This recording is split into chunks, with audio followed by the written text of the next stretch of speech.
Nadulaan ako gana sa hobby ko. Gani ginhimo ko nga fubo ang bayaw ko. Sa mga wala ka balo ka anong fubo, inablang may nagakatabo sa inyo pero wala mga mo relasyon. Amoy na siya. Hello, Corridora. I-share ko lang ang story ko. Wala gid ako sang hilig sa mga amusini kay lain ang interests ko. But I stumbled upon your program sa Facebook while having coffee and browsing the internet. Gin-share sang isa ko ka Facebook friend ang isa sa mga segments mo. Na-curious ako so I watched. And permi ko na ginabantayan ang mga secret files mo sa Facebook page kag sa Love Radio Iloilo. Itago nilang ako sa ngalan nga Julian and this is my SPG secret file. Tani, hindi niyo ako pag-i-judge. Balaan ko nga bisan diin nga ang gulo tulukon sa laang ginahimo ko. Pero pamatiin niyo anay ako. May bana ako. We've been together since high school pa lang kami. Gina-consider kami sa amon school nga power couple pag-abot sa ACADS. Pero permi kami naga-excel. Pareho kami nga competitive kag seryoso pag-abot sa academics. Gani, sang nag-graduate kami college, we both had the Latin honors. Cum laude siya. Mania cum laude ako. Wow, pag ano. Grabe, mga maalam ini. We invested for our future. Siyempre, nahulog sa kasal ang tanan.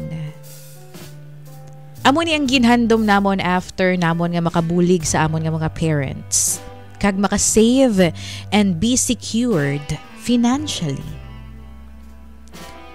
11 years na kami nga nagaupod sa husband ko nga si Roy. Pero 3 years pa lang kami nga kasal or married.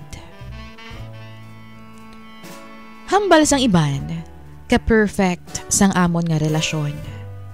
Sa panulok sang iban, we are a happy and ideal couple. Why not? Kay pareho kami nga successful sa amon nga chosen careers. Kag financial wise, makonsider ko nga more than okay kami. Sa umpisa, abi ko man gani perfect kami. We have our minor quarrels, mga gamay nga hindi pag-intindihanay, pero eventually, naga-okay kami. Until, samtang nagadugay, nabatsyagan ko ang mga pagbago sa iya. Siguro, may sala man ako. Pag-abot abi sa sex, sa making love, mahina ako. Kulang ako. I think, amo na ang reason. Kay wala man ako naglosyang. Sa tuod lang, I take care of myself and my body. Manami gihapon ang kurbada sang lawas ko. Makinis gihapon ang kutis ko. Hindi pa man saggy ang mga boobies ko. Pero pag-abot sa making love, wala ako sang ibuga. Ano abi kay V pa ako sang ginkasal kami. Sa mapati ka mo, kag sa hindi, wala kami kaagi make love sang magjowa pa lang kami. That long. I don't know what's wrong with me. Pero wala ako nagadugay sa kama. Samtang abi nagadugay ang amon nga pag-make love, nagakasakitan ako. Kadako man abi sang ano niya. Bisan pila ka beses na kami nga naga-make love. Masakit gihapon. Agoy! Sakit-sakit pa!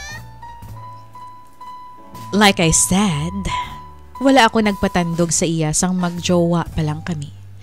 Pero, gentleman siya. Ginarespeto niya ako. Plus, pareho man kami nga may mga goal. That is to finish school with flying colors. Kag wala sang sabit. So, asa lang kami sa kissing, necking, like that. So, bilang lalaki, balaan ko how much he wanted to do the deed. Balaan ko how much he wanted to do the deed with me. Balaan ko kung ano siya kaatat nga mag-make love sa akon. Pero sang married na kami, na-disappoint ako. Or na-disappoint ko siguro si Roy. Wala kami abi nagalabot sa finish line. Nagasurrender ako dayon tungod mahapdi na. Nakakaloka. So, ang ginahimo niya, Jackstone na lang siya. Naga-M. Para makaraos lang. Ay. Kung kaisa, nagalantaw na lang siya sang Nyorn. Mga babae nga expert sa kama. Kag mga babae nga sexy nga nagasaot sa TikTok. Masakit para sa akon. Actually, tama kasakit. Pero ginapabayaan ko na lang siya kay hindi ko man siya kaya i-satisfy. Nagpa-check man ako sa doktor. Okay man ko kuno. Wala problema. Basi, wala lang gid ako masanay nga may naga-enter the dragon sa monarchy. One day, I accidentally opened his account. May nagtawag abi sa iya. So ginkuha ko ang phone. Pero napatay ang tawag. Missed call na lang ang naabtan ko pero may message. May nag-send sang nude photos kag video sang babae nga nagapalipay sa iya kaugalingon o kon naga-KFC. As in, finger licking good. Tawganay pa nila is mommy and daddy. Hindi ko kabalo sang himuon ko that time. Nagpalang luya ang tuhod ko. Nagpalanugnaw ako. Gusto ko magsinggit, gusto ko mag-wild, pero hibi na lang ang nahimo ko. Grabe daw mabuka ang dughan ko. Gintulog ko na lang ang tanan nga kalain sang buot. Wala ko ginpahalata sa iya nga may nabalaan ako. Nagpaka-martyr ako. Naliwat pagid ang natabo kag may ginahotel na siya nga babaye. This time, ginkumpronta ko na siya. Kaginsakto gin man ako. Ang rason, hindi ko mahatag ang klase sang sex nga ginapangayo niya.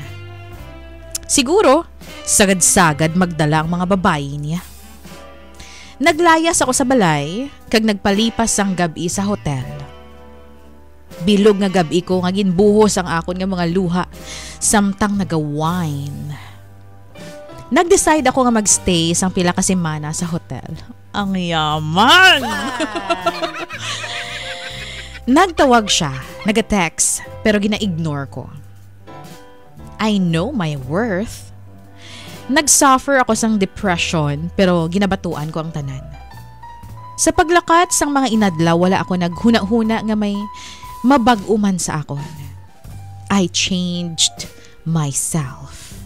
I started buying sexy, revealing dresses. Nag-umpisa man ako nga maglantaw sang Nyorn para makatuon. Kag-ari pa. Nagbakal man ako sang sex toys and started penetrating myself. And I was successful. Sa ulihi daw na-enjoy ko na ang sex bisan gamantinir lang ako sang sex toys. In fact, nakaya ko ipasok ang lahat. 7 inches. Kaloka! Masakit sa umpisa pero naganamit man samtang nagadugay. So I think ready na ako sa actual thing. Nagpauli ako sa balay namo ni Roy nga daw wala lang sang natabo. Nagpangayo siya sang patawad sa akon pero daw nagbato na ang heart ko. At this point, lain na ako mamisti. Nagabayo na ako sang sexy outfits. Sa una, naga-enjoy na siya kay sagad na ako kuno sa kama. I even swallow his cum. Pero sa kadugayon, ako nang hindi masatisfy. So yes, nag-abot sa point nga ako naman ang hindi niya masatisfy. So nangita ako sang lalaki nga makapuno sang akon nga lust. Ang older brother ni Roy is single. Guwapo, may tindog. Lalaking lalaki ang dating. Balaan ko sang una pa lang nga may gusto siya sa akon.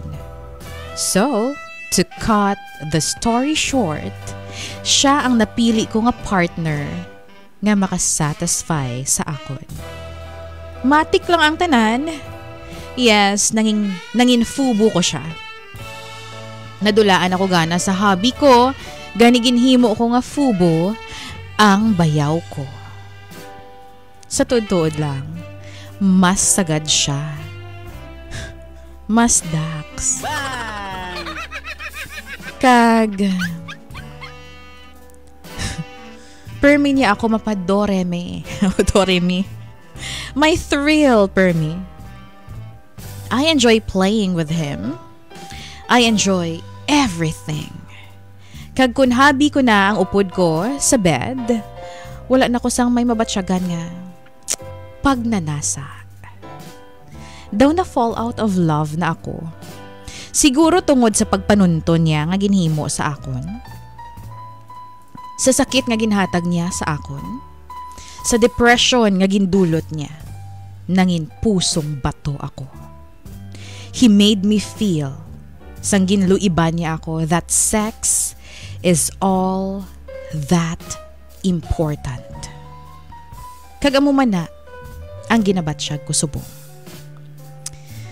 Sa liwat, ako si Julian, kag iniyang akon SPG. As in, super, back ganern, secret 5.